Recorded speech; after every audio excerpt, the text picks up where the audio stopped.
e aktgjykimit të fundit të gjykatës kushtetuese. Afatet po rrjedhin në javën e fundit të korrikut. Duhet që ta kemi konstituimin e legjislaturës së 9.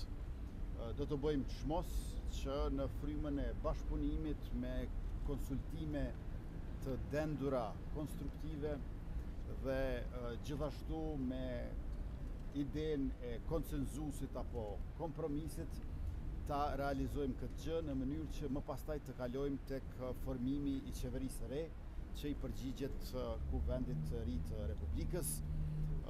Diskutuam gjëra gjatë, i përmendëm të gjitha elementet përbërëse dhe tash zonja presidente do të ketë takime edhe me përfaqësuesit e partive të tjera politike e mbase në fund do të mund shohemi se a kemi bërë përparim, sa kemi bërë përparim dhe sa është i mjaftueshëm një përparim i tillë. Unë besoj që duhet të japim shansën edhe takimeve të tjera dhe në fund të shohim se cili është progresi për cilin jemi të interesuar që të gjë. Faleminderit.